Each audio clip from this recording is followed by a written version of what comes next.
இந்த வீக்கெண்ட் ரொம்பவே ரெஃப்ரெஷிங்காக ஸ்டார்ட் ஆச்சு. மார்னிங் லேக்கை சுற்றி வாக்கிங்கோட தான் இன்றைக்கி நாள் ஸ்டார்ட்டே பண்ணியிருக்கோம். ஸோ ரொம்ப ரெஃப்ரெஷிங்காக இருந்தது, அப்படியே ப்ரீஸியாக இருந்தது, நிறையா காற்றடிச்சிட்டு இருந்தது இந்த லேக்கை சுற்றி. நான் வாக்கிங் வந்தேன், புஜ்ஜுவும் அவங்க அப்பாவும் சைக்கிளிங் வந்தாங்க. அண்ட் வாக்கிங் முடிச்சுட்டு வந்த உடனே இங்கே வந்து நான் செடியெல்லாம் பார்க்க வந்துட்டேன். யூஸ்வலாக என்னோடய மார்னிங் வந்து இப்படி தான் ஸ்டார்ட் ஆகும். இங்கே வந்து இந்த செடிக்கிட்டெல்லாம் நின்று தண்ணி ஊற்றணுமான்னு பார்த்து ஊற்றிட்டு, ஏதாவது ஃப்ளார்ஸ் எல்லாம் இருந்தால் எடுத்துகிட்டு, அதுக்கு எதாவது ரொம்ப குப்பையாக இருந்தால் அதெல்லாம் நல்லா தண்ணி விட்டு ஸ்ப்ரே பண்ணிட்டு செக் பண்ணிகிட்ருப்பேன். ஸோ எனக்கு ரொம்ப ரெஃப்ரெஷிங்காக இருக்கும் அது பண்ணும்போது. இன்றைக்கும் அதை தான் செக் பண்ணிட்டுருந்தேன். ப்ளஸ் எல்லாத்துலேயும் பார்த்திங்கன்னா இதில் வந்து பேசில் சீட்ஸ் போட்டிருக்கேன். இது புதுசாக இப்போ போட்டிருக்கேன். இப்போ கொஞ்சமாக பிளான்ட்ஸ் தான் இருக்குது, கொஞ்சம் கொஞ்சமாக ஆட் பண்ணணும். அண்ட் இதில் பார்த்திங்கன்னா எம்டியாக இருந்தது. ஸோ அதை வந்து நல்லா நம்ம கிளறி விட்டுட்டு ஸ்ப்ரிங் அனியன்ஸ் வைக்கலாம் அப்படின்னு சொல்லி மண்ணெல்லாம் தோண்டிகிட்ருக்கேன். ஸ்ப்ரிங் அனியன்ஸ் கடையிலேயே ஈஸியாக கிடைக்கும். பட் வீட்லேயே நம்ம அதை ரொம்ப ஈஸியாக க்ரோ பண்ணலாம், ஃப்ரெஷ்ஷாக எடுத்துக்கலாம், வித்தவுட் எனி இந்த மெடிசின்ஸ் எல்லாம் எதுவும் இல்லாமல். மருந்தெல்லாம் ஃபுல்லாக அடிப்பாங்க வெங்காயத்துக்கு. ஸோ அதெல்லாம் இல்லாமல் நம்ம வந்து ஸ்ப்ரிங் அனியன்ஸ் எடுத்துக்கலாம் வீட்லேயே வச்சோன்னா. கண்டினியூஸ் சப்ளையும் இருக்கும். ஸோ அதனால தான் வந்துட்டு தண்ணியில் ஒரு 10 வெங்காயத்தை நைட்டே ஊற வச்சுட்டேன். ஸோ மார்னிங் இதை எடுத்து பார்த்திங்கன்னா இந்த மாதிரி மண்ணெல்லாம் கிளறி விட்டு ஒரு பேக்கில் ஆல்ரெடி இருந்தது தான். ஸோ அதில் வந்து ஆனியன் கொஞ்சம் அதோட வேர் உள்ள பக்கம் இருக்க மாதிரியும், மேலே வந்துட்டு அந்த ஸ்ப்ரவுட் வர மாதிரியும் வச்சுருக்கேன். அண்டு இன்னொரு பேக்கில் பார்த்திங்கன்னா கம்போஸ்ட்டுக்காக நான் கொஞ்சம் காய்கறி வேஸ்ட்டெல்லாம் கலெக்ட் பண்ணிகிட்ருப்பேன். ஸோ அதில் வந்துட்டு கொஞ்சம் வேஸ்ட் இருந்தது, காய்கறி வேஸ்ட். ஸோ அதை வந்து போட்டுட்ருக்கேன். ஸோ அவ்வளோதான். இனிமேல் நம்ம வந்து மார்னிங் யூஷுவல் ரொட்டீன் ஸ்டார்ட் ஆயிரும், குக்கிங்கை ஸ்டார்ட் பண்ண வேண்டியது தான். அண்ட் மார்னிங் இந்த வீக்கெண்டுங்கிறதுனால சரி ஒரு பிரேக்ஃபாஸ்ட் மஃபின்ஸ் மாதிரி பண்ணலாம் அப்படின்னு சொல்லி ஆரம்பித்தேன். புஜு வந்து கொஞ்சம் சாக்லேட் மஃபின்ஸ் கேட்டிருந்தான். ஸோ அதுக்காக இது ஆல்ரெடி நம்ம சேனலில் தனியாகவே இதோட ரெசிபி போட்டிருக்கேன், என்னோடய ஃபஸ்ட்டு ஃபியூ ரெசிபீஸில் ஒன்று. அதை தான் வந்து நான் இன்றைக்கி பண்ண போகிறேன். அது வந்து ராகியில் பண்ணியிருப்பேன், இன்றைக்கி நான் ஃபுல்லாகவே கோதுமை மாவில் பண்ணுறேன். ஸோ இதோட டீட்டெயில்டு லிங்க் வந்து நான் டிஸ்கிரிப்ஷன் பாக்ஸில் கொடுக்குறேன்.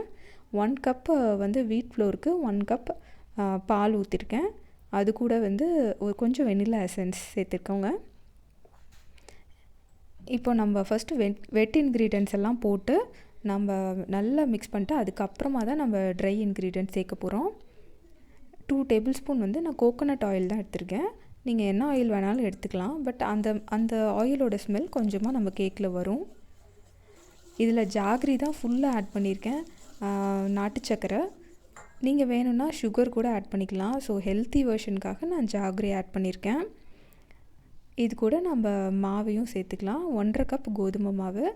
ஸோ 1.5 கப் கோதுமை மாவை நல்லா சளிச்சு எடுத்துக்கிறேன். கூடவே baking soda and baking powder இது ரெண்டும் போட்டிருக்கேன். இந்த பேக்கிங் சோடா வந்து கம்ப்ளீட்லி ஆல்கலைன். ஸோ நீங்கள் வந்து அதை ஆட் பண்ணால் தான் நம்ம கேக்ஸ் எல்லாம் ரொம்பவே நல்லா வரும், அப்போ தான் அது டைஜஷனுக்கும் நல்லது. ஸோ பேக்கிங் சோடா கண்டிப்பாக யூஸ் பண்ணுங்கள். அண்ட் பேக்கிங் பவுடர் கொஞ்சமாக ஆட் பண்ணியிருக்கேன். மாவு கலந்ததுக்கப்புறம் பார்த்திங்கன்னா கொஞ்சம் திக்காக இருந்தது, அதனால் 2 ஸ்பூன் தண்ணி விட்டுட்டு கூடவே ஒரு ஸ்பூன் நான் சாக்லேட் சிப்ஸ் சேர்த்துருக்கேன், வெர்மிசிலி. இப்போ அதை நல்லா லைட்டாக மிக்ஸ் பண்ணிக்கணும். வரமாவு, அதாவது நம்ம ட்ரை இன்க்ரீடியன்ட் சேர்த்ததுக்கப்புறமா லைட்டாக மட்டும் மிக்ஸ் பண்ணணும். ரொம்ப மிக்ஸ் பண்ணிங்கன்னா கேக்கு உப்பாது. இது நம்ம எல்லோரும் சின்ன வயசில் பண்ணுவோம் இல்லையா, ஏதாவது பண்ணிகிட்ருக்கப்போ வந்து டேஸ்ட் பண்ணி பார்க்குறது. புஜு அதை தான் பண்ணுறான். ஸோ இதில் சென்டரில் வந்துட்டு சாக்லேட்ஸ் வச்சிடலாம். சாக்லேட் வச்சுட்டு அதுக்கப்புறம் மேலே நம்ம கொஞ்சம் இதே மாவை வந்து கவர் பண்ணணும், கேக் பேட்டரை. ஸோ 6 சாக்லேட் பீசஸ் வச்சுருந்தேன், அதில் 1 காணும். It's okay. அண்ட் அதான் இந்த மாதிரி தீந்துடும். புஜு வந்துட்டு போனான் இல்லையா, அதோட எஃபெக்ட். ஸோ மேலே நம்ம கவர் பண்ணிடலாம். கொஞ்சமாக மட்டும் அந்த சாக்லேட் கவர் ஆகிற அளவுக்கு மட்டும் போட்டு நம்ம கவர் பண்ணிடணும். எப்போவுமே வந்து கப்பு வந்து மோல்டை வந்துட்டு 3/4 கவர் பண்ணால் போதும். இதை நீங்கள் நார்மலாக குக்கர்லேயும் வச்சு பண்ணலாம். ஸோ பாருங்கள் எவ்வளோ சூப்பராக உப்பி வந்திருக்கு. அப்படியே வாசனை, வீடு ஃபுல்லாக வாசனையாக இருந்தது. எவ்வளோ அழகாக வந்திருக்கு பாருங்கள். அழகாக பிரேக் ஆகி அந்த ஜாகரியில் இந்த பீசஸ் எல்லாம் லைட்டாக மெல்ட் ஆகி செம்மையாக வந்திருந்தது கேக்கு. இதில் நீங்கள் கொக்கோ பவுடர் கூட போட்டு உங்களோட இதுக்கு நீங்கள் பண்ணலாம், ரொம்பவே நல்லாயிருக்கும் இந்த ரெசிபி. ஸோ நான் ஆக்சுவலி இதில் லெமன் ஜூஸ் ஆட் பண்ண மறந்துட்டேன். பாருங்கள் உள்ளே இருக்க சாக்லேட் எல்லாம் மெல்ட் ஆகி எப்படி இருக்குது அப்படின்னு சொல்லிட்டு. இது பிரேக்ஃபாஸ்ட்டுக்குள்ளவே இது தீந்துருச்சு பாதி. ஸோ மிச்சம் இருக்க எக்ஸ்ட்ரா மாவில் வந்து கொஞ்சம் நான் நட்ஸ் எல்லாம் போட்டு இந்த கப்பில் வச்சு பேக் பண்ணி எடுத்துட்டேன். நீங்கள் இந்த மாதிரி டீ கப்ஸில் கூட நீங்கள் பேக் பண்ணி எடுக்கலாம். ஸோ மார்னிங் பிரேக்ஃபாஸ்ட் பாருங்கள், சப்பாத்தி கூட நம்மளோட சாக்லேட் மஃபின்ஸு, அது கூட வந்து ஒரு ஹாஃப் எக்கு. இது வந்து புஜுவோட பிளேட்டு. என்னோடய வீட்டுக்காரர் பார்த்திங்கன்னா 2 எக்கு சாப்பிடுவார். அண்ட் இது வந்து பீட்ரூட் ரைத்தா. இது கூட கொஞ்சம் ஆனியன், பீட்ரூட் ரைத்தா மேலே ஆனியன் போட்டால் ரொம்ப பிடிக்கும் புஜுக்கு. அண்டு அடுத்தது இது பக்கத்தில் பார்த்திங்கன்னா லெட்டஸ் லீவ்ஸ் இருக்குது. ஸோ அதை அவன் சாப்பிட மாட்டான். இப்போ என்னோடய பிளேட் வந்து நான் கம்ப்ளீட்டாக ஒரு வெஜிடேரியன். ஸோ அதனால் நான் வந்து எக் எடுத்துக்க மாட்டேன். ஒரு சப்பாத்தி, ஒரு மஃபின்னு, அதுக்கப்புறம் பீட்ரூட் கர்டு ரைத்தா, அது கூட லெட்டஸ், இந்த சாலட் லீவ்ஸ். இந்த சாலட் லீவ்ஸை வந்து சப்பாத்தியோடு சாப்பிட்றது என்னோடய லேட்டஸ்ட் அடிக்ஷன். ஸோ அது வந்து ரொம்ப பிடிச்சி போச்சு இந்த லெட்டஸு. ஸோ லெட்டஸையும் நம்ம ஒரு க்ரோ பேக்கில் போட்டு வளர்க்கலாம் அப்படிங்கிற ஒரு ஐடியா இருக்குது. நான் அதெல்லாம் தனியாக கார்டனிங்னு ஒரு வ்ளாகில் போடுறேன் கண்டிப்பாக. இதுக்கு மேலே லைட்டாக பெப்பரு, கொஞ்சம் சாட் மசாலா. இது வந்து என்னோடய டைப் ஆஃப் இது. எனக்கு கொஞ்சம் இந்த சாட் மசாலா ஃப்ளேவர் இருந்தால் எனக்கு ரொம்ப பிடிக்கும். ஸோ சூப்பரான பிரேக்ஃபாஸ்ட் மார்னிங் வந்து ரெடி ஆகிடுச்சு, சாப்பிட்டாச்சு. அடுத்தது நிறைய சில்லி பவுடர்ஸ் எல்லாம் வந்து மசாலா பவுடர்லாம் வறுக்க வேண்டியதாக இருந்தது. ஸோ நான் எப்போவுமே வீட்டில் வந்து மசாலாஸை நான் வீட்லேயே தான் அரைச்சிப்பேன். ஸோ இது வந்து ஒரு ரொம்ப நல்ல பழக்கம்னு கூட சொல்வேன் நான். ஏன்னா நம்ம சாப்பிட்ற மசாலாவில் என்ன இருக்குது, வித்தவுட் ப்ரிசர்வேட்டிவ், இந்த நிறையா வந்து அதுக்கு ப்ரிசர்வ் பண்ணுறதுக்காக நிறைய ஆட் பண்ணுறாங்க, கலர்ஸ்க்காக ஆட் பண்ணுறாங்க. ஸோ அதெல்லாம் நம்ம அவாய்ட் பண்ணிக்கலாம். ஸோ மிளகாத்தூள் தீந்துருச்சு. அதனால் நான் வந்து இந்த கர்நாடகாவில் வந்து ஒரு டைப் ஆஃப் மிளகாய் இருக்கும், பட்டியாகி மிளகாய் அப்படின்னு சொல்லிட்டு. அந்த மிளகாயை தான் நான் வாங்கி அரைச்சிட்ருக்கேன். இது ஒன்லி கலருக்காக. ஸோ நம்ம கிரேவியில் நார்த் இண்டியன் டிஷ்ஷஸ் எல்லாம் செய்யும்போது இந்த ஆட் பண்ணிங்கன்னா நல்ல கலர் இருக்கும். காஷ்மீரி மிளகாய் மாதிரியே தான், சேம் அதே டெக்ஸ்சரில் தான் இருக்கும். ஸோ அது கொஞ்சம் நல்லா வறுத்து கிறிஸ்ப் ஆகிற வரையிலும் வறுக்கணும். இது ஒரு 2-3 டைம்ஸ் வறுக்கணும். அப்போ தான் நல்லா கிறிஸ்ப் ஆகும் மிளகாய் எப்போவுமே. ஸோ அதை காய வச்சிட்ருக்கேன். அடுத்தது பார்த்திங்கன்னா கொத்தமல்லி தூளும் நான் வந்துட்டு வீட்டில் தான் அரைச்சிப்பேன். ஸோ ஒரு தடவை அரைச்சி வச்சிட்டோன்னா அது வந்து ஒரு 30 days 40 daysக்கு தன்னால் வந்துடும். கடையில் வாங்கி பழகிட்டால் அது அப்படியே பழகிடும். ஸோ எவ்வளோ கலர்ஃபுல்லாக இருக்குது பாருங்கள் மசாலா ரேக்கு. இங்கே இருக்க மசாலாஸ் எல்லாமே நான் வந்து வீட்டில் தான் அரைக்கிறது. அது இந்த ஏர்டைட் கண்டெய்னரில் ஃப்ரெஷ்ஷாக அப்பப்போ போட்டு வச்சுப்பேன். ஸோ ஃப்ரெஷ்லி கிரவுண்ட் மசாலாஸ். ஃபஸ்ட்டு ஜாரில் கருவேப்பிலை பொடியிலேருந்து லாஸ்ட் ஜாரில் சாம்பார் தூள் வரையிலும் எல்லாமே வீட்டில் கிரவுண்ட் பண்ணது தான். ஸோ டெய்லி நம்ம யூஸ் பண்ணுற மசாலாஸ் இது மட்டும்தான். நான் வேறு எக்ஸ்ட்ரா எதுவும் வாங்க மாட்டேன். அண்ட் ஆஃப்டர் லஞ்சுக்கு அப்புறம் பார்த்திங்கன்னா மேங்கோ கேக் பண்ணலாம் அப்படின்னு சொல்லிட்டு, இப்போ மேங்கோ சீசனில் இருக்குது. மார்னிங் பிரேக்ஃபாஸ்ட்டு மஃபின்ஸே வந்துட்டு ஆல்மோஸ்ட் எண்ட் ஆகிடுச்சு. ஸோ மேங்கோ கேக் செஞ்சு நெக்ஸ்ட் வீக்கெல்லாம் அதுக்கு வச்சுக்கலாம் அப்படின்னு சொல்லிட்டு, மேங்கோ கேக் பார்த்திங்கன்னா நான் மைதாவில் தான் செஞ்சேன். அதுக்கு வந்து மெல்ட் பண்ண பட்டர் யூஸ் பண்ணேன். கொஞ்சம் புஜு வந்துட்டு கடையில் இருக்க மாதிரி கேக் வேணுமா அப்படின்னா அதுக்காக.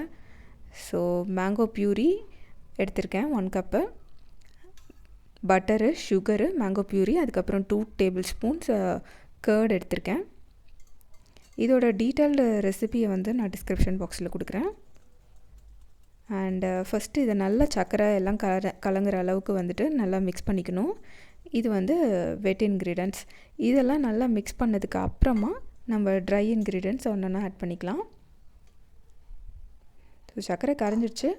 இப்போ வந்து நம்ம மெஷர் பண்ணி வச்சிட்ருக்க 1 கப் மாவு, அப்புறம் பேக்கிங் சோடா, பேக்கிங் பவுடர் இதெல்லாம் ஆட் பண்ணிட்டு நம்ம நல்லா சீவ் பண்ணி போட்டுக்கணும். இந்த மாதிரி சலிச்சு போட்டோன்னா நல்லா மாவு கேக் பார்த்திங்கன்னா நல்லா உப்பும். இதுக்கு கூட வந்துட்டு ஒரு பிஞ்சாக நான் சால்ட்டும் ஆட் பண்ணியிருக்கேன். ப்ளஸ்ஸு இந்த நட்மெக் பவுடர், ஜாதிக்காய் இருக்குது இல்லைங்களா, ஜாதிக்காய் இதில் ஆட் பண்ணும்போது மேங்கோக்கும் ஜாதிக்காய்க்கும் ரொம்ப நல்லா மேட்ச் ஆகும். ஸோ அதை லைட்டாக நீங்கள் துருவி சும்மா ஒரு பிஞ்ச் மட்டும் போட்டுக்கலாம் ஒரு ஃப்ளேவருக்காக. ஸோ எல்லாத்தையும் சேர்த்து நல்லா சலிச்சுக்கோங்க. சலிச்சுட்டு அதுக்கப்புறமா நம்ம கலந்துக்கலாம். ஸோ இப்போ வந்து நம்ம மாவு ஆட் பண்ணதுக்கப்புறமா லைட்டாக மிக்ஸ் பண்ணிங்கன்னா போதும், எல்லாம் கலந்து வர மாதிரி. ஸோ 2 டேபிள் ஸ்பூன் பால், இதுக்கப்புறமா இப்போ 2 டேபிள் ஸ்பூன் பால் ஊற்றிக்கோங்க. பேட்டர் கொஞ்சம் திக்காக இருந்தது, அதனால நான் பால் ஊற்றிருக்கேன். ஸோ இப்போ ஸ்பேச்சுலா யூஸ் பண்ணி நீங்கள் வந்து மிக்ஸ் பண்ணிக்கோங்க. விஸ்க்கு யூஸ் பண்ணுறத விட அதுதான் பெஸ்ட்டு. ஸோ முக்கால்வாசி நான் வந்து ஃபில் பண்ணிட்டு அவனில் வச்சிட்டேன். இப்போ மீதி இருக்கிறத வந்து இது நிறையா கொஞ்சம் பேட்டர் ஆச்சு. ஸோ மீதி இருக்கிறத வந்துட்டு நான் ஒரு கேக் பேனில் ஊற்றி வச்சுருக்கேன். பாருங்கள் எவ்வளோ புஷ்ஷுன்னு வந்திருக்கு அப்படின்னு சொல்லிட்டு சூப்பராக இருந்தது. அந்த மைதா ஆட் பண்ணால் அதோடய டெக்ஸ்டரே டோட்டலி மாறிடுது. செம்ம சாஃப்டாக இருந்தது இந்த கேக்கு. ஃபுல்லாக குக் ஆகிடுச்சு. ஸோ இப்போ நம்ம கேக்கு அடுத்தது வந்து ஹாட்டின் வச்சு எடுத்தாச்சு, இந்த கேக் பேனில் வச்சுருந்ததையும். ஸோ சூப்பராக ரெடி ஆகிடுச்சு. இனிமேல் நைட்டு டின்னர் தான் பண்ணணும். நைட்டுக்கு வந்து பார்த்திங்கன்னா வீக்கெண்ட் டின்னர் பிரேக்ஃபாஸ்ட் எப்படி ஸ்பெஷலோ அதே மாதிரி டின்னரும் ஸ்பெஷல். லஞ்சுக்கெல்லாம் பார்த்திங்கன்னா நார்மலாக அந்த பீட்ரூட் ரைத்தா வச்சு முடிச்சாச்சு. ஸோ டின்னர் வந்து pav bhaji, north Indian dinner தான் இதுவும். ஸோ இதுக்கு வந்து வெஜிடபிள்ஸ் தான் நிறைய ஆட் பண்ணணும், அப்போ தான் அதோடய டேஸ்ட்டு சூப்பராக இருக்கும், ப்ளஸ் ஹெல்த்தியும் கூட. இந்த மாதிரி டிஷ்ஷஸில் வந்துட்டு வெஜிடபிள்ஸ் நிறைய ஆட் பண்ணால் குழந்தைங்களும் நல்லா சாப்பிட்ருவாங்க. நான் வெங்காயம், தக்காளி, இஞ்சி, பூண்டு எல்லாம் சேர்த்துட்டு பீன்ஸ், கேரட், காலிஃப்ளவர், உருளைக்கிழங்கு, பச்சை பட்டாணி இதெல்லாமே ரொம்ப இம்பார்ட்டண்ட் இதுக்கு. ஸோ உருளைக்கிழங்கு மட்டும் கொஞ்சம் நிறையா ஆட் பண்ணிக்கோங்க. ஆட் பண்ணிட்டு மசாலா பவுடர்ஸ் பார்த்திங்கன்னா நான் எதுவும் பாவ்பாஜி மசாலான்னு ஸ்பெஷலாக எதுவும் வாங்கலை. நான் என்கிட்ட இருக்க எல்லா மசாலாஸையும் ஆட் பண்ணிட்டு கொஞ்சம் சாட் பவுடர்ஸ் ஆட் பண்ணேன். அப்புறம் 2 தக்காளியை நல்லா தண்ணியில் கொதிக்க வச்சு அதோட தோலை உரிச்சிட்டு அதுக்கப்புறம் ப்யூரி பண்ணி வச்சுருக்கேன். ஸோ அந்த தக்காளி பேஸ்ட்டு கொஞ்சம் ஆட் பண்ணியிருக்கேன். இப்போது 1 கப் தண்ணியை ஊற்றி நம்ம இதை நல்லா மசிகிற அளவுக்கு வேக வச்சிடணும். மசாலாஸ் எல்லாம் பார்த்திங்கன்னா அது கொஞ்சம் வெண்ணெய் போட்டு தாளிச்சிங்கன்னா ரொம்ப நல்லாயிருக்கும், அதை நான் சொல்ல மறந்துட்டேன். ப்ளஸ் விசில் அடங்கிடுச்சு. இப்போ பாருங்கள் எல்லாம் இப்போ வந்து இதை ஜஸ்ட்டு நம்ம மேஷ் பண்ணால் போதும், ரெடி. இதை ஒரு மேஷரை வச்சு மேஷ் பண்ணிக்கோங்க. பிரியாணி இலை இருந்தது, அதை நான் எடுத்துட்டேன். ஜஸ்ட்டு நான் ஸ்பூனில் இப்படின்னு அமுத்தினாலே போதும், நல்லா எல்லாம் குழஞ்சிடுது. உருளைக்கிழங்கும் பச்சை பட்டாணியும் நிறையா போட்டுக்கோங்க. அடுத்தது கடைசியாக இந்த கசூரி மேத்தி வெந்தயக்கீரை இருக்குது இல்லைங்களா, அதை காஞ்சதை தூவி விட்டு எடுத்து வச்சிடலாம். இப்போ நம்ம வெண்ணெயில் வந்து 2 ப்ரெட்டை டோஸ்ட் பண்ணி வச்சுருக்கேன், பாவ் ப்ரெட்டை. ஸோ அது கூட வெங்காயம், ஒரு ஸ்லைஸ் ஆஃப் லெமன், நம்ம யம்மியான பாவ் பஜ்ஜி ரெடி. மேலே கொஞ்சம் வெண்ணெய் போட்டிங்கன்னா செம்மையாக கடையில் இருக்க மாதிரியே இருக்குங்க. செம்ம டேஸ்டியாக இருக்கும். ரொம்ப ஃபுல்ஃபில்லிங்கான ஒரு டின்னர்னு சொல்லணும். செம்மையாக எல்லோரும் என்ஜாய் பண்ணி சாப்பிட்டோம். ரொம்ப நல்லா இருந்துச்சு. வீட்லேயே இந்த மாதிரி சாப்பிடும்போது அது இன்னுமே நல்லாயிருக்கு. இதோட இன்றைக்கி இந்த vlog முடிஞ்சிச்சுங்க.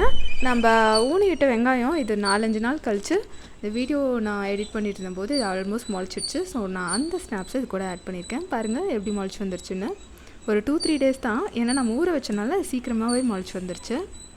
ஸோ சீக்கிரமாக நம்மளுக்கு ஸ்ப்ரிங் அனியன்ஸ் ரெடி ஆகிடும். இந்த vlog உங்களுக்கு பிடிச்சிருக்கும்னு நினைக்கிறேன். இந்த மாதிரி இன்ட்ரெஸ்டிங்கான vlogsக்கு கண்டிப்பாக சேனலை சப்ஸ்கிரைப் பண்ணுங்கள். தேங்க்ஸ் ஃபார் வாட்சிங். Bye friends.